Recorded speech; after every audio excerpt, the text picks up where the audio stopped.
ये अभी डाउनलोड करें। उत्तर प्रदेश में आप आए हैं, मेहनत कर रहे हैं। आप बिहार में एनडीए के साथ, बीजेपी के साथ हैं। यहाँ आप बीजेपी के साथ हैं, विरोध में हैं। वहाँ पे एनडीए है लेकिन मुख्यमंत्री श्री नीतीश कुमार जी हैं, तो हम उनके साथ हैं। उत्तर प्रदेश में हम अपनी जमीन तलाश कर रहे हैं और हम अपनी पार्टी को मजबूत कर रहे हैं। तो आप यहाँ पे गठबंधन से लड़ेंगे चुनाव, अकेले लड़ेंगे, एनडीए के खिलाफ जाके भी लड़ सकते हैं? क्या रणनीति है आपकी? जब तक एक बार हारेंगे नहीं लोग, तब तक वो मानेंगे को हराएंगे। और जो भी हारे, जो लोग निषाद का वोट को अपना जागीर समझते हैं, जो अपना वोट बैंक समझते हैं, पिछड़े समाज को बेवकूफ गुमराह करते हैं, ऐसे लोगों को हारना पड़ेगा। आपने फूलन देवी की मूर्ति लगाने की बात करी है। विभिन्न मत हैं फूलन देवी को लेके। कुछ लोग उनको राजनेता मानते हैं, बागी मानते हैं, कुछ लोग अपराधी मानते हैं। महिला सिर्फ चूड़ी पहनना नहीं जानती है, महिला के हाथ में सारे शक्ति है, ताकत है। उनके साथ अत्याचार करोगे तो वो बदला लेंगे, और उन्होंने वही किया। अभी एक राष्ट्रीय प्रवक्ता है भाजपा के, उन्होंने बड़ा अपशब्द कहा है। मैं तो उनके सहयोगी, उनको मैं राय ही दे सकता हूं। अगर उनको कुआं में ही कूदना तो मैं क्या कर सकता हूं। आज उत्तर प्रदेश में जितने भी निषाद है, जो निषाद का बेटा है सच्चा, अगर निषाद मुकेश सहनी सन ऑफ मल्लाह के नाम से भी जाने जाते हैं। उनके संघर्ष की दास्तां किसी फिल्म पटकथा से कम नहीं है। जीवन में तमाम उतार चढ़ाव देखने के बाद आज मुकेश सहनी की गिनती बिहार सरकार के सबसे ज्यादा धनी मंत्री में होती है। तो आइए जानते हैं मुकेश सहनी से सन ऑफ मल्लाह बनने की कहानी। मुकेश सहनी का जन्म एक बेहद गरीब निषाद परिवार में हुआ। बचपन में गरीबी के कारण ही उनकी पढ़ाई सिर्फ क्लास 8 तक ही हो पाई। पारिवारिक गरीबी ने युवा मुकेश सहनी को मात्र 18 साल की उम्र में घर से भागने पर मजबूर कर दिया। दिल्ली जाने के लिए जिस ट्रेन पर वो बैठे थे, इत्तेफाक से ये ट्रेन मुंबई चली गई। यहाँ से उनके संघर्ष की दास्तां शुरू हुई। उन्होंने तरह तरह के काम करने के बाद फोटो फ्रेम, शीशा काटने का काम सीखा। युवा मुकेश सहनी अपनी मेहनत और लगन, जुनून की बदौलत सफलता की सीढ़ियां चढ़ने लगी। जल्दी फिल्म निर्माण के क्षेत्र में फिल्मी सेट बनाने का काम उन्होंने किया। इनकी company Mukesh works private limited film set बनने और अपनी गुणवत्ता के लिए मशहूर हो चुकी है। फिल्म सेट निर्माण क्षेत्र में फिल्म देवदास से शुरू हुआ सफर दबंग बजरंगी भाईजान जैसी फिल्मों के माध्यम से आज भी जारी है। उपलब्धि हासिल करने के बाद यह वापस दरभंगा आए। यहाँ आकर अपने समाज के पिछड़ेपन को देखते हुए बहुत दुखी हुए। निषाद समाज की आर्थिक, सामाजिक और शैक्षिक राजनीतिक स्थिति के उत्थान का उन्होंने संकल्प लिया। साल 2016 में निषाद विकास संघ की स्थापना करके समाज कल्याण के कार्यों से जुड़ गए। इनके संघर्ष की ताकत का नतीजा यह रहा कि सन ऑफ मल्लाह के प्रभाव की वजह से नीतीश सरकार ने निषाद समाज को आरक्षण देने की घोषणा की। मुकेश सहनी निषादों के मसीहा बन के उभरे। 4 नवंबर 2018 पटना के गांधी मैदान में मुकेश सहनी द्वारा विकासशील इंसान पार्टी की घोषणा ने निषाद समाज को बिहार में सबसे बड़ा राजनीतिक गेम चेंजर बना दिया। उत्तर प्रदेश में मुकेश सहनी की पार्टी कितनी सफल होगी, यह तो आने वाला वक्त ही बताएगा। तो आज अपने खास प्रोग्राम शख्सियत में बात करते हैं ऐसी ही खास शख्सियत मुकेश सहनी की। तो आज अपने खास प्रोग्राम शख्सियत में बात करते हैं ऐसी ही खास शख्सियत मुकेश सहनी से। मुकेश सहनी जी, आपका हमारे प्रोग्राम में बहुत बहुत स्वागत है। बहुत बहुत धन्यवाद। मुकेश जी, कहा जाता है कि आपने बचपन बड़ा स्ट्रगल किए और बॉलीवुड में आपने सफलता हासिल करी। तो ये स्ट्रगल से और इस सफलता के बीच का कोई रास्ता जो है वो हमें बताएंगे क्या दर्शकों को आप? हाँ, मैं कभी उम्र में 18 साल की उम्र में, जिस उम्र में मुझे खेलना कूदना था, स्कूल कॉलेज जाना था, उसी उम्र में हमने आर्थिक मतलब घर में तंगी के कारण हर चीज़ का अभाव था, तो मैंने घर से भाग के मैं मुंबई चला गया और वहाँ पे मैंने बहुत मेहनत किया। 900 रुपये महीने पे मैं नौकरी किया और ईमानदारी के साथ मैं वहाँ पे काम किया। जो हमारा है वो हमारा है, जो दूसरे का है वो दूसरे का है, ये हमेशा मैं अपने आप को मैं मानता रहा और ईमानदारी से मैं काम करते गया जब भी मौका मिला। और एक समय आया कि एक अच्छा मुकाम तक हमने पहुँचा। 2007 तक तो मैंने प्राइवेट लिमिटेड कंपनी मैंने बना लिया और उसके बाद कई कंपनी मैंने बनाया और एक समय आया 1000-1200 लोग हमारे अंदर में बॉम्बे में काम कर रहे थे। तो ईमानदारी के दम पे मैंने अपने मुकाम को मैंने बॉम्बे में हासिल किया। गरीबी तो ऐसी थी कि हम बॉम्बे जैसे जगह पे ओरा पाव खा के दिन निकाल लेते थे। पब्लिक शौचालय में जाके फ्रेश होना होता था, वहाँ पे बौरी में जाके स्नान करना होता था, जिस शॉप में काम करते थे उसी शॉप में रहकर रात बिताना पड़ता था। तो मतलब इस तरीके से हमने अपनी स्ट्रगल हमने किया। लेकिन एक समय आया, फिल्म देवदास बन रहा था, तो उसमें हमें लेबर का काम मुझे मिला एज ए वहाँ पे सेटिंग बॉय करके। उसमें मैंने अच्छे लेवल पे मैंने काम किया और वहाँ के सेट के डायरेक्टर जो थे वो नितिन देसाई जी थे और फिल्म डायरेक्टर जो संजय लीला बंसाली जी थे। तो उस बीच में मैं हमेशा ईमानदारी से काम करता था। उन लोगों के नज़र में मैं आया, हर काम के लिए मुझे बाय नेम मुझे बुलाते रहे और फिर मैं वहाँ अच्छा काम करते रहा। फिर वही सेट पे मैं कॉन्ट्रैक्टर बन गया। तो इस तरीके से मैंने अपने ज़िंदगी में मैंने मुकाम को मैंने हासिल किया और 2012 तक तो बहुत ही अच्छे लेवल पे हमने मुंबई में काम करने लगा। और उसके बाद बिहार में लौट के मैं आया, क्योंकि मैं बिहार जनरली में भाग के जब गया तो मैं बिहार नहीं आया। 8-10 साल में बिहार लौट के नहीं आया। सिर्फ उसमें मैं एक ही बार मेरे अपने शादी के लिए मैं एक बार आया था। उसके बाद मेरा आना जाना नहीं होता था। लेकिन एक बार छठ पूजा के लिए मैं बिहार लौट के आया और मैंने पूजा किया। उस समय में आप मालूम ही होगा कि महाराष्ट्र में उत्तर भारतीय के साथ वहाँ की पॉलिटिकल पार्टी भेदभाव करने लगे थे।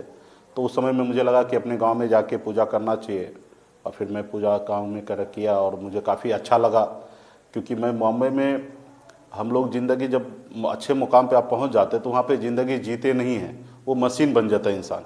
दिन रात काम काम काम, इधर ये करना वो करना ऐसे करना, एक मशीन बन जाना। सुकून ज़िंदगी में नहीं मिलता था। लेकिन मैं गांव में आया तो मुझे सुकून मिला और अपने लोग मिले और वहाँ पे मुझे एहसास हुआ कि मैंने बॉम्बे में मेहनत किया और लोग मुझे किस तरीके से लेते हैं। क्योंकि मुंबई में तो आप हज़ारों करोड़ के मालिक हैं और आप बड़े बंगले में और बड़े गाड़ी में घूम रहे हैं तो आपको आपका पता चलेगा कि आप बड़े आदमी हैं। जब गाड़ी से उतर जाते हैं, रोड पे जब चलते हैं तो आप 1000 करोड़ के हैं या रोड पे आप काम करते हैं, वो कोई फ़र्क नहीं गिरता है। तो ऐसी ज़िंदगी हम लोग जी रहे थे। लेकिन बिहार में गांव में आप आते हैं तो आपका एक्चुअल आप कितना मेहनत करते हैं और क्या मुकाम हासिल किए हैं वो आपको गांव में दिखता है। आप बॉलीवुड में रहे हैं और पॉलिटिक्स के द्वारा आप राजनीति भी बहुत रहे हैं। ये जो कहा जा रहा है कि ड्रग्स की चपेट में है बॉलीवुड, आप चूंकि बहुत करीब से देखे होंगे तो क्या सच्चाई है इसके बारे में? नहीं, ये सही है। जब लोग अच्छे पैसे कमाते हैं तो लोग खर्चा भी करते हैं और खर्चा करने का कई ऐसे रास्ता होते हैं। तो ये सब उस एक रास्ता है जहाँ खर्च करते लोग, अनाप शनाप पैसे खर्चे करने, डिस्को में जाना, पब में जाना, इस सारे चीज़ों को सेवन करना, बड़े बड़े महंगे शराब पीना, मतलब ये सारी चीज़ें करते हैं। इसमें कोई ये नहीं है। और मुझे लगता है कि बॉलीवुड ही नहीं, भारत में हर बड़े शहर में इस तरीके से लोग करने लगे हैं। तो इस सब चीज़ें से लोगों को बचना चाहिए। ये तो बात हुई आपकी बॉलीवुड की यात्रा की, आप बहुत सफल हुए हैं, आपको बहुत बहुत बधाई। लेकिन पॉलिटिक्स में आप कैसे सफल हुए, ये तो बड़ा रोमांचक होगा, ये दर्शकों को बताइए जरा से, कैसे पॉलिटिक्स में हुआ आपका? हाँ, तो मेरा वही 2008 में पहली बार मैं आया। फिर मैं छठ पूजा के लिए हमेशा गांव आने लगा और अपने लोगों से जुड़ा मिलने लगा। और 2013 में हमारे समाज के लोगों ने हमने कहा कि एक समाज के लिए एक सम्मेलन करना है जिसमें आपकी सहयोग चाहिए। तो मैंने उनको सहयोग दिया और मैंने कहा कि ज़रूर मैं भी रहूँगा और कार्यक्रम होना चाहिए। तो हम लोगों ने कार्यक्रम किया, काफ़ी बड़ा अच्छा कार्यक्रम रहा। और वहाँ पे सरकार के पक्ष में, सरकार के विरोध में हम लोगों को खड़ा था कि लोग चांद पे रहने के लिए घर बना रहे हैं लेकिन इस धरती पे हमारे लोगों के लिए रहने के लिए घर नहीं है। तो ये सारे मुद्दे थे कि बंगाल में निषाद को आरक्षण मिल रहा है, दिल्ली में आरक्षण मिल रहा है, लेकिन बिहार या उत्तर प्रदेश या झारखंड में नहीं मिल रहा है। तो ये सारे एजेंडे थे। तो इसको लेके हम लोगों ने रोड पे उतरा। तो लोगों को, खास करके निषाद समुदाय के सारे लोगों का काफ़ी योगदान रहा कि उस लड़ाई को साथ देने के लिए। तो वहीं से हमारे सिलसिला जारी रहा और बहुत ही अच्छा हम सामाजिक काम करने लगे, लोग पसंद करने लगे। फिर 2014 का लोकसभा इलेक्शन का चुनाव आया तो उस समय में अच्छा लोग जानने पहचानने लगे। तो उस समय बहुत सारे पॉलिटिकल पार्टी आए और मदद मांगे और उन्होंने कहा कि जो स्थिति है उसको हम ठीक कर देंगे, जो समस्या उसको दूर करेंगे। और फिर हमने उनको मदद भी किया 2014 में। कह सकते कि एनडीए को हमने मदद किया मोदी जी के नाम पे। फिर वो स्थिति ठीक नहीं हुआ तो मुझे लगा कि हमारे साथ कहीं ना कहीं धोखा किया और चिटिंग किया और हमें और लड़ाई लड़ना चाहिए। और फिर हमने चुनाव के बाद हमने और फिर लड़ाई लड़ा। फिर 2015 का चुनाव आया, वहाँ पे भी हमने मजबूती से लड़ाई लड़ते रहा। फिर उत्तर प्रदेश में भी 2016 में हमने पूरा उत्तर प्रदेश में रथ यात्रा निकाल के समाज को जगाने का काम किया और लड़ाई लड़ते रहा और बड़े बड़े पॉलिटिकल पार्टी के पीछे पीछे घूमते रहा कि आप ये करा दो, वो करा दो, समाज के लिए हक अधिकार दिला दो। तो लेकिन कोई कुछ नहीं देने का इंटरेस्ट लिया। लोग कहते हैं ना कि मांगने से आपको भीख मिल सकता है, दुआ मिल सकता है, लेकिन आपको अधिकार नहीं मिलेगा। ये मुझे एहसास 2017 में हो गया कि ये लोग कुछ देने वाला नहीं, इनके पीछे घूमने से कुछ नहीं होगा। चुनाव के समय में ये आपसे बड़ी बड़ी बातें करेंगे, बड़े बड़े वादा करेंगे, लेकिन चुनाव निकलने के बाद आपको भूल जाएंगे। और यही मेरे साथ हुआ 2016-17 तक। फिर मैंने निर्णय लिया कि नहीं, अभी मुझे मजबूती से खड़ा होना है। और फिर मैंने 2018 में एक पॉलिटिकल पार्टी बनाया, विकासशील इंसान पार्टी, बिहार में, और मजबूती से हमने लड़ाई लड़ा और 18 में पार्टी बनाया। 19 में यूपीए के साथ गठबंधन हमने किया, 3 लोकसभा सीट पे लड़ा और परिणाम हमारे पक्ष में नहीं हुआ, हम चुनाव हार गए, लेकिन हम लड़ाई लड़ते रहे। और फिर 2020 में हमारी पार्टी एनडीए से गठबंधन किया और हमने वहाँ पे 11 सीट और 1 एमएलसी पे गठबंधन किया। आज उत्तर बिहार में 4 हमारे विधायक हैं और मजबूती से मैं एमएलसी हूँ, मंत्री हूँ। और जो अधिकार के लिए जो मैं लड़ाई लड़ता था, आज वो अधिकार हमारे हाथों में है। आज उस चीज़ को हम आज लोगों के लिए काम कर रहे हैं। जैसे मैं मछुआरा के लिए बहुत सारे ऐसे इशू था, इसके लिए अनशन पे बैठता था 7 दिन तक, लेकिन सरकार नहीं सुनता था। लेकिन आज उसी विभाग का मैं मंत्री हूँ, तो आज मेरे लिए वो इशू नहीं है, आज मैं उसको काम कर रहा हूँ। तो आज बिहार में बहुत सारे ऐसे काम हैं जो मैं कर रहा हूँ। जैसे मछली बाजार पूरे बिहार में हम लोग बना रहे हैं। जितने भी तालाब है, सिर्फ मछुआरा के साथ हम पट्टा बना रहे हैं, उन्हीं के साथ बेच रहे हैं। बिहार में जितने भी जलाशय है, डैम हो या रेलवे का आड़ हो, सारे जलाशय पे सिर्फ मछुआरा का अधिकार होगा, सिर्फ मछुआरा के साथ पट्टा लीज किया जाएगा। बहुत सारे स्कीम जो है 90% तक स्कीम पे हम मछुआरा को मछली ढोने के लिए 4 पहिए का व्यवस्था करके दे रहे हैं। और नए तालाब बनाना है तो उसमें 70-75% तक हम सब्सिडी दे रहे हैं। तो बहुत सारे चीज़ें हम लोग काम कर रहे हैं। बहुत सारे तालाब पे दबंग लोग अतिक्रमण करके रखे हैं, उस अतिक्रमण को मुक्त करा रहे हैं। तो बहुत सारे विभाग का जो काम है वो मैं कर रहा हूँ। और बिहार में हमारे भले 4 ही विधायक हैं, लेकिन हम बिहार में एनडीए का पार्ट है और बिहार में जो बहुमत है वो जितना 74 विधायक का जिसके पास है, उनके पास जितना पावर होता है 4 विधायक का भी पावर है। तो 4 पार्टी मिलके बिहार में सरकार है, तो हम मंत्री भी हैं और सहयोगी भी हैं। तो मुझे लगता है कि मैं ईमानदारी से सरकार में रहकर माननीय मुख्यमंत्री श्री नीतीश कुमार जी के नेतृत्व में हम बिहार में सरकार चला रहे हैं और निषाद समाज का जो भी हक अधिकार है उसके लिए दे रहे हैं।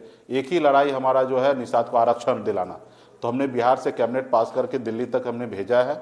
अभी हमें लड़ाई जो है वो दिल्ली से है कि दिल्ली के केंद्र सरकार उसको अप्रूवल करे, क्योंकि भारत एक है, संविधान एक है, देश के प्रधानमंत्री एक है।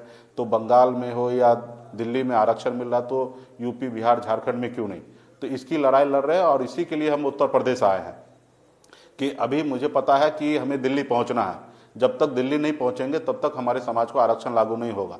हम स्टेट में बहुत ही अच्छा काम कर रहे हैं पॉलिटिकल तरीके से, लेकिन अभी दिल्ली पहुंचना है। तो मुझे पता है कि दिल्ली पहुंचने के लिए उत्तर प्रदेश पहुंचने से आसान हो जाएगा। तो इसलिए हम उत्तर प्रदेश में 2022 के चुनाव के लिए तैयारी कर रहे हैं। 165 सीट पे तैयारी कर रहे हैं और आने वाले समय में 165 सीट लड़कर और अपनी अच्छी स्थिति बनाएंगे। 2024 में हम बिहार, उत्तर प्रदेश और झारखंड, उड़ीसा और पश्चिम बंगाल 5 राज्य में 150 सीट का तैयारी कर रहे हैं, जो मुझे लगता है कि 10, 15, 20 सीट हम लोग जीत के जाएंगे। और जिस रोज़ हम 20 जीत के जाएंगे दिल्ली में, तो उस रोज़ मेरा आरक्षण मुझे लागू हो जाएगा, क्योंकि मुझे पता है कि आपके पास पावर है तो सब चीज़ होगा। और मैं संविधान के दायरे में रहकर सब काम कराना चाहता हूँ। आज माननीय देश के प्रधानमंत्री नरेंद्र मोदी जी हैं, वो कल आके बोल दे कि हम जो मांग कर रहे हैं वो सही नहीं है, वो उचित नहीं है, तो हम कल से मांग करना बंद कर देंगे। अगर मेरी मांग जायज़ है तो फिर इतना लेट क्यों। तो इसके लिए हम लोग केंद्र सरकार पे दबाव बना के हैं और अपनी तैयारी कर रहे हैं। ये एक कुछ कन्फ्यूज़न है, हमारे दर्शकों को भी रहता है। आरक्षण की बात कर रहे हैं, जबकि कहा जाता है कि निषादों का आरक्षण मिल रहा है, तो कौन से आरक्षण की बात कर रहे हैं? क्या विस्तार से समझाएंगे हमारे दर्शकों? निषाद को एससी का आरक्षण की हम बात कर रहे हैं। जब देश की आज़ादी हुआ था, हम लोग देश को आज़ाद कराने वाले लोग हैं और देश में आज़ादी के समय में हमें आरक्षण मिला था। आरक्षण तो मिल रहा है आपको अभी तो? नहीं, लेकिन कुछ राज्य में नहीं मिल रहा है। जैसे उत्तर प्रदेश में, बिहार में, झारखंड में नहीं मिल रहा है। बंगाल में मिल रहा है, दिल्ली में आरक्षण मिल रहा है एससी का।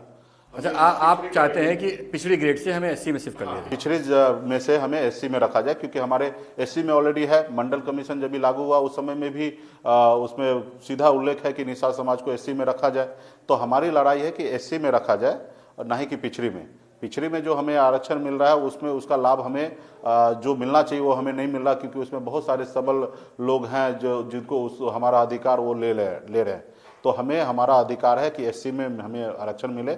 जब बंगाल में आरक्षण एससी का मिल सकता है, निषाद को, मछुआरा सभी को, दिल्ली में मिल सकता है, तो बिहार और उत्तर प्रदेश में क्यों नहीं? तो हम एससी की लड़ाई लड़ रहे हैं।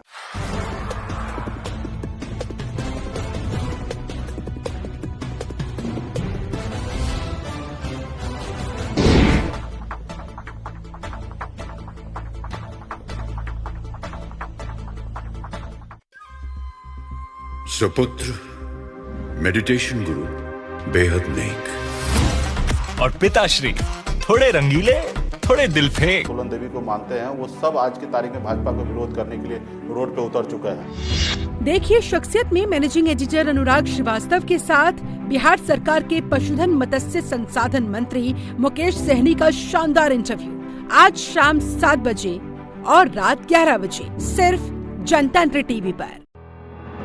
Stay updated with Jantantra TV on Twitter. Please follow us on @Jantantra TV. Download कीजिए जनतंत्र टीवी ऐप को, जो कि अवेलेबल है गूगल प्ले और ऐप स्टोर पर। अधिक जानकारी के लिए अभी डाउनलोड करें। उत्तर प्रदेश में आप आए हैं, मेहनत कर रहे हैं। आप बिहार में एनडीए के साथ, बीजेपी के साथ हैं। यहाँ आप बीजेपी के साथ हैं, विरोध में हैं। वहाँ पे एनडीए है, लेकिन मुख्यमंत्री श्री नीतीश कुमार जी हैं, तो हम उनके साथ हैं। उत्तर प्रदेश में हम अपनी जमीन तलाश कर रहे हैं और हम अपनी पार्टी को मजबूत कर रहे हैं। तो आप यहाँ पे गठबंधन से लड़ेंगे चुनाव, अकेले लड़ेंगे, एनडीए के खिलाफ जाके भी लड़ सकते हैं? क्या रणनीति है आपकी? जब तक एक बार हारेंगे नहीं लोग, तब तक वो भाजपा को हराएंगे। और जो भी हारे, जो लोग निषाद का वोट को अपना जागीर समझते हैं, जो अपना वोट बैंक समझते हैं, पिछड़ी समाज को बेवकूफ गुमराह करते हैं, ऐसे लोगों को हारना पड़ेगा। आपने फूलन देवी की मूर्ति लगाने की बात करी है। विभिन्न मत हैं फूलन देवी को लेके। कुछ लोग उनको राजनेता मानते हैं, बागी मानते हैं, कुछ लोग अपराधी मानते हैं। महिला सिर्फ चूड़ी पहनना नहीं जानती है, महिला के हाथ में सारे शक्ति है, ताकत है। उनके साथ अत्याचार करोगे तो वो बदला लेंगे, और उन्होंने वही किया। अभी एक राष्ट्रीय प्रवक्ता है भाजपा के, उन्होंने बड़ा अपशब्द कहा है। मैं तो उनके सहयोगी, उनको मैं राय ही दे सकता हूं। अगर उनको कुआं में ही कूदना तो मैं क्या कर सकता हूं? आज उत्तर प्रदेश में जितने भी निषाद है, जो निषाद का बेटा है सच्चा, अगर निषाद फूलन देवी को मानते हैं, वो सब आज की तारीख में भाजपा को विरोध करने के लिए रोड पे उतर चुका है। देखिए शख्सियत में मैनेजिंग एडिटर अनुराग श्रीवास्तव के साथ बिहार सरकार के पशुधन मत्स्य संसाधन मंत्री मुकेश सहनी का शानदार इंटरव्यू आज शाम 7 बजे और रात 11 बजे सिर्फ जनतंत्र टीवी पर। Stay updated with Jantantra TV on Twitter. Please follow us on @Jantantra TV. Download कीजिए जनतंत्र टीवी ऐप को, जो कि अवेलेबल है गूगल प्ले और ऐप स्टोर पर। अधिक जानकारी के लिए अभी डाउनलोड करें। उत्तर प्रदेश में आप आए हैं, मेहनत कर रहे हैं। आप बिहार में एनडीए के साथ, बीजेपी के साथ हैं। यहाँ आप बीजेपी के साथ हैं, विरोध में हैं। वहाँ पे एनडीए है, लेकिन मुख्यमंत्री श्री नीतीश कुमार जी हैं, तो हम उनके साथ हैं। उत्तर प्रदेश में हम अपनी जमीन तलाश कर रहे हैं और हम अपनी पार्टी को मजबूत कर रहे हैं। तो आप यहाँ पे गठबंधन से लड़ेंगे चुनाव, अकेले लड़ेंगे, एनडीए के खिलाफ जाके भी लड़ सकते हैं? क्या रणनीति है आपकी? जब तक एक बार हारेंगे नहीं लोग, तब तक वो भाजपा को हराएंगे। और जो भी हारे, जो लोग निषाद का वोट को अपना जागीर समझते हैं, जो अपना वोट बैंक समझते हैं, पिछड़ी समाज को बेवकूफ गुमराह करते हैं, ऐसे लोगों को हारना पड़ेगा। आपने फूलन देवी की मूर्ति लगाने की बात करी है। विभिन्न मत हैं फूलन देवी को लेके। कुछ लोग उनको राजनेता मानते हैं, बागी मानते हैं, कुछ लोग अपराधी मानते हैं। महिला सिर्फ चूड़ी पहनना नहीं जानती है, महिला के हाथ में सारे शक्ति है, ताकत है। उनके साथ अत्याचार करोगे तो वो बदला लेंगे, और उन्होंने वही किया। अभी एक राष्ट्रीय प्रवक्ता है भाजपा के, उन्होंने बड़ा अपशब्द कहा है। मैं तो उनके सहयोगी, उनको मैं राय ही दे सकता हूं। अगर उनको कुआं में ही कूदना तो मैं क्या कर सकता हूं? आज उत्तर प्रदेश में जितने भी निषाद है, जो निषाद का बेटा है सच्चा, अगर निषाद फूलन देवी को मानते हैं, वो सब आज की तारीख में भाजपा को विरोध करने के लिए रोड पे उतर चुका है। देखिए शख्सियत में मैनेजिंग एडिटर अनुराग श्रीवास्तव के साथ बिहार सरकार के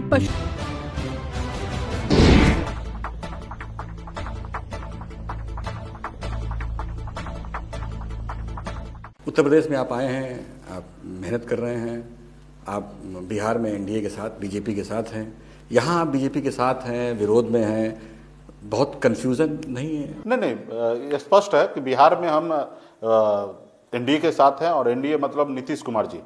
हम माननीय मुख्यमंत्री श्री नीतीश कुमार जी के नेतृत्व में बिहार में सरकार चला रहे हैं। भारतीय जनता पार्टी भी उनको समर्थन देकर सरकार चला रहे हैं और मैं भी समर्थन देकर सरकार चला रहा हूँ। तो वहाँ पे एनडीए है, लेकिन मुख्यमंत्री श्री नीतीश कुमार जी हैं, तो हम उनके साथ हैं। उत्तर प्रदेश में हम अपनी जमीन तलाश कर रहे हैं और हम अपनी पार्टी को मजबूत कर रहे हैं। आज मैं सिर्फ बोलूंगा तो आप लोग कोई नहीं मानेंगे कि हमारे पास 15% वोट है। यही बिहार में भी कोई मान नहीं रहे थे कि हमारे पास 15% वोट है। जब बिहार में हम 2019 में उपचुनाव लड़े और मैंने वहाँ पे एनडीए को चुनाव हरा दिया और मैंने 15% वोट ला के दिखाया, तब बिहार को पॉलिटिकल पार्टी को एहसास हुआ कि हमारे पास 15% वोट है। तो आज उत्तर प्रदेश में भी हमारे पास 15% वोट है और कोई मानने के लिए तैयार नहीं है। आज़ादी से लेकर अब तक कोई मानने के लिए तैयार नहीं है कि हमारे पास 15% वोट है। और समाज, तो मैं यहाँ पे चाहूँगा कि 165 सीट पे लड़ें और 15% वोट ला के दिखा दे कि हम जो बोल रहे हैं वो हमारे पास सही है कि नहीं है। और फिर 2024 में या 2027 में लोग हमसे गठबंधन करेंगे। अभी इस बार तो हम चाहेंगे कि हमारे निषाद समाज के सभी उपजाति बीन बिल्दार नुनिया मला मजबूती से पार्टी को विस्तार कर रहे हैं, गांव-गांव में घूम रहे हैं, पूरे प्रदेश में रैली हम लोग कर रहे हैं। आज भी गोरखपुर में रैली है। आज मैं यहाँ से डायरेक्ट गोरखपुर निकलूंगा और वहाँ पे आज जनसभा किया जा रहा है। तो पूरे प्रदेश में कार्यक्रम किया जा रहा है और आने वाले समय में हम मजबूती से 15% वोट ला के दिखाएंगे। और मैं जीतूंगा कितना वो मैं दावा नहीं कर सकता हूँ, वो उत्तर प्रदेश की जनता के ऊपर है। आपने फूलन देवी की मूर्ति लगाने की बात करी है। विभिन्न मत हैं फूलन देवी को लेके। कुछ लोग उनको राजनेता मानते हैं, बागी मानते हैं, कुछ लोग अपराधी मानते हैं। उनका मतलब है कि वो हत्यारी हैं। तो आपका क्या मानना है इस चीज़ के लिए? मैं फूलन देवी जी को माता मानता हूँ, मैं देवी मानता हूँ, और मैं क्या पूरे दुनिया मानते हैं। कुछ लोग गलत विचारधारा के लोग हैं जो नहीं मानते हैं, वो भले जो भी माने, लेकिन पूरा दुनिया उनको देवी के नाम से, माता के नाम से लोग जानते हैं। कि पूरी दुनिया को बताया कि महिला सिर्फ चूड़ी पहनना नहीं जानती है, महिला के हाथ में सारे शक्ति है, ताकत है। उनके साथ अत्याचार करोगे तो वो बदला लेंगे, और वो उन्होंने वही किया। उनके साथ अत्याचार हुआ, उन्होंने बदला लिया, और बदला लिया उसके लिए उसके सज़ा भी मिला। उन्होंने सज़ा भी 11 साल का लंबा समय काटने के बाद उत्तर प्रदेश के महान धरती पे उन्होंने सांसद भी 2-2 बार बना और उत्तर प्रदेश के महान जनता ने बनाया। तो बताइए कि ऐसे सारे चीज़ें होने के बाद लोग उनको गलत नज़र से देख रहे हैं, तो वो कहीं ना कहीं गलत है। अभी एक राष्ट्रीय प्रवक्ता है भाजपा के, उन्होंने बड़ा अपशब्द कहा है। तो आप भाजपा के साथ भी हैं? मैं तो भाजपा के साथ, तो एनडीए के साथ हूँ, और मैं तो उनके सहयोगी हूँ। उनको मैं राह ही दे सकता हूँ। अगर उनको कुआं में ही कूदना तो मैं क्या कर सकता हूँ। आज उत्तर प्रदेश में जितने भी निषाद है, जो निषाद का बेटा है सच्चा, अगर निषाद फूलन देवी को मानते हैं, वो सब आज की तारीख में भाजपा को विरोध करने के लिए रोड पे उतर चुके हैं। आज बताइए कि इस तरीके से शब्द का प्रयोग किए भारतीय जनता पार्टी के प्रवक्ता, वो उचित नहीं है। तो मैं तो भारतीय जनता पार्टी से एक ही रिक्वेस्ट करूंगा कि ऐसे पदाधिकारी को क्लास लगाएं, ऐसे लोगों को जो गलती बोले हैं उनको माफ़ी, सार्वजनिक तौर पे आके माफ़ी मांगना चाहिए। अब बाकी तो फिर आने वाले समय है, चुनाव है 2022 में, फिर बिहार के और उत्तर प्रदेश के निषाद समाज के लोग अभी सोचेंगे कि क्या करना है। एक गलती तो उन्होंने कर दिया है कि जो फूलन देवी जी के शहादत दिवस मनाना था, उसमें पूरे प्रदेश में उन्होंने रोक लगा के नहीं मनाने के लिए दिया गया। तो वो एक गलती तो कर ही चुका है। अभी दूसरा अपमान वो मुझे लगता है कि वो किए हैं कि फूलन देवी को इस तरीके से टीवी डिबेट में बोलना कि वो डकैत है और इस तरीके से हत्या किया। ठीक है, उन्होंने किया जो पूरा दुनिया को पता है, लेकिन क्यों किया वो आपने नहीं माना। आज तो अगर ऐसा देखा जाए तो श्री रामचंद्र जी, सीता माता को रावण ने हर के लेके गया, उस जगह पे क्या हुआ, रावण को हत्या हुआ, रावण को लंका को जलाया गया, रावण को हजारों सेना को मार दिया गया। आप सिर्फ एक सीता माता को अगर कोई लेके गया और उसके लिए अगर राम बन के अगर लंका को जला देते हैं तो वो क्या है। और यहाँ पे अगर फूलन देवी जी के साथ अन्याय हुआ, अत्याचार हुआ, अगर उन्होंने अगर अपना बदला लिया तो क्या वो डकैत हो गया। तो ये कहीं ना कहीं गलत मानसिकता वाले लोग जो है वो इस तरीके सोच रखते हैं। मुझे लगता है कि उनको माफ़ी मांगना चाहिए। और रहा कि हम लोग फूलन देवी के बताए हुए रास्ते पे चलते हैं, मल्लाह के बेटा हैं, और हम कभी भी हालात से समझौता नहीं करेंगे। मजबूती से हम लोग आगे बढ़ते रहेंगे, और जो लोग जो भी बोल रहे, एक समय आएगा कि उनको मुंह बंद करना पड़ेगा। आज वो स्थिति नहीं है जो आज से 15-20 साल पहले था निषादों के साथ लोग जिस तरीके से शोषण करता था वो आज की तारीख में नहीं है। आज एक समय था कि फूलन देवी के साथ लोगों ने किस तरीके से क्या क्या नहीं किया, लेकिन आज की तारीख में आज हमारे माता बहन के साथ इस तरीके से नहीं कर सकता है। आज हम लोग सक्षम हो चुके हैं, मजबूती से अपने अधिकार के लिए लड़ाई लड़ रहे हैं और अपनी ताकत को हम लोग जानते हैं। तो भारतीय जनता पार्टी से यही सलाह होगा कि अपने प्रवक्ता से माफी मांगाएं। कितनी सीटों पर प्रभाव आपको लगता है कि निषादों का होगा उत्तर प्रदेश के चुनाव में? पूरे उत्तर प्रदेश में हमने मैपिंग किया है, जिसमें तकरीबन 165 से 170 सीट जहां है, निषाद 25,000 से प्लस वहां पे उनके अपने वोट बैंक है। बहुत ऐसे सीट ऐसा है कि अपने दम पे चुनाव जीता जा सकता है और कैंडिडेट अच्छा रहा तो निश्चित तौर पर वो जीता जाएगा। तो वो सीट को हमने सेलेक्ट किया है और पूरे उत्तर प्रदेश में 165 पे हम लोग लड़ रहे हैं। पूर्वांचल में 100 से के आसपास सीट ऐसा है कि जहाँ पे निषाद का एक अपना ताकत है और वहाँ पे तो हम लोग मैक्सिमम सीट हम पूर्वांचल में लड़ रहे हैं।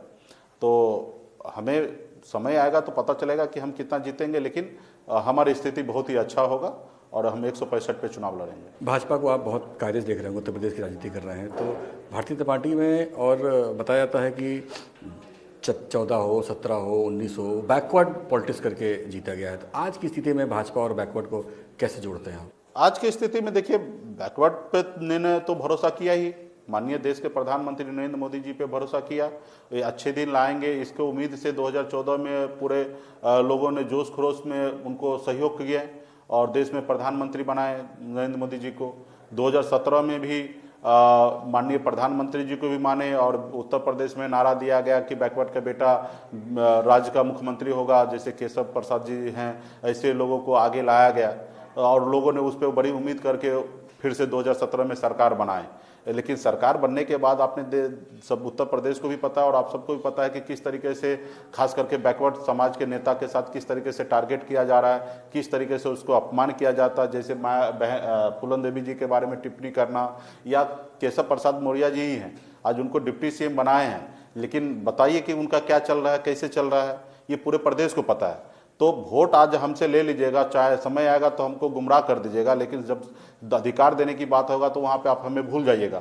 तो फिर मुझे लगता है कि आज भी ज़मीन पे लोगों को ये बात एहसास है कि 2014 में भी हमारे लिए बेहतर नहीं किए, 17 में भी हमें सपना देखा कि हमें साइड कर दिए, कुर्सी किसी और को आपने दे दिया और यहाँ पे पूरा आप ठेका ले लीजिए, या जितने भी बड़े बड़े टेंडर है या बड़े बड़े ऑफिस है वहाँ पे देखिए कि किनका चल रहा है। तो कहीं ना कहीं पिछड़ी समाज के लोग वहाँ पे ठगा हुआ महसूस कर रहे हैं और मुझे लगता है कि जो 2017 में जो लोगों में उमंग था, जोश था, वो आज 2022 में नहीं दिख रहा है। तो आप यहाँ पे गठबंधन से लड़ेंगे चुनाव, अकेले लड़ेंगे, एनडीए के खिलाफ जाके भी लड़ सकते हैं, क्या रणनीति है आपकी? मैं देखिए, हम खिलाफ लड़ने की बात नहीं हो रहा। हमारी पार्टी हमने विस्तार किया, पिछले 4 महीना पहले ही हमने पार्टी पूरे प्रदेश में हमने लॉन्च किया और मजबूती से हम चुनाव लड़ रहे हैं, हम जीतने के लिए लड़ रहे हैं, हम विरोध में नहीं लड़ रहे हैं। आज रहा कि अभी हम किसी से गठबंधन करने की क्या बात करेंगे, अभी तो हम अपनी ज़मीन को यहाँ पे तलाश रहे हैं। आज हम बोल रहे हैं लेकिन थोड़े वो मान लेंगे कि मेरे पास 15% वोट है। 15% वोट अगर वो मान ले तो निश्चित तौर पर उनको सरकार भी बनना तय है और निश्चित तौर पर हमारा भी अधिकार, हमें 100 सीट हमें गठबंधन में देना चाहिए जब 15% वोट हमारे पास है। तो ये तो मानने के लिए तैयार नहीं होंगे। जब तक एक बार हारेंगे नहीं लोग तब तक वो मानेंगे नहीं। पहले हमने बिहार में हराया, फिर माना और फिर हमसे गठबंधन किया। तो हम भी उत्तर प्रदेश में पहले हराएंगे और अब दिखाएंगे कि ये 15% वोट हमारे पास है। भाजपा को हराएंगे और जो भी हारे, जो लोग निषाद का वोट को अपना जागीर समझते हैं, जो अपना वोट बैंक समझते हैं, पिछड़ी समाज को बेवकूफ गुमराह करते हैं, ऐसे लोगों को हारना पड़ेगा। और मुझे पता है कि मैं 165 सीट पे लड़ूंगा, कम से कम 75 सीट हारेंगे। कौन हारेंगे? वो हारेंगे जो अपने आप को मानते हैं कि निषाद का वोट मेरा जागीर है। एक एमएलसी का सीट देने से पूरा प्रदेश का वोट हमारे जेब में आ जाएगा। ऐसे लोगों को समझना पड़ेगा कि पूरे प्रदेश का वोट एक एमएलसी पे नहीं जाने वाला है। हाँ, पूरे प्रदेश का वोट आपके पास कब जाएगा? जब निषाद को आरक्षण एससी का लागू कर देंगे तब, या 100 सीट का गठबंधन कर लेंगे तब। जब तक आप 100 सीट का गठबंधन नहीं करते हैं और जब तक आरक्षण नहीं देते हैं तो निषाद का वोट आपके पास नहीं जाने वाला। निषाद का वोट निषाद के बेटे के पास जाने वाला। इसलिए यहाँ बिहार में से उत्तर प्रदेश हम लेके आए, विकल्प है वीआईपी पार्टी, नाव छाप। इस बार नैया पार खुद लगाना है निषादों को और इस पे 9 पे वोट करेंगे। तो एक सीट देने की बात, बदलाने की बात, आपका इशारा संजय निषाद जी के ऊपर है?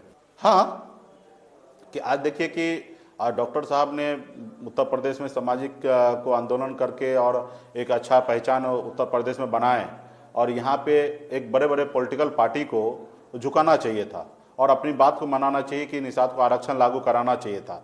2022 का चुनाव है और सबको पता है कि पूरा देश का सबसे हॉट चुनाव 2022 में होने वाला है।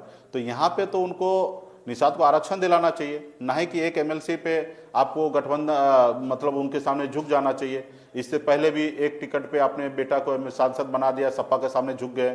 फिर 2020-19 में आपने एक टिकट पे बीजेपी के साथ समझौता कर लिया, सिर्फ एक टिकट पे, और इस बार भी एक एमएलसी बनने के लिए आपने सारे समझौता कर लिया। तो फिर निषाद समाज को क्या चाहिए? समाज आपके साथ क्यों रहेगा?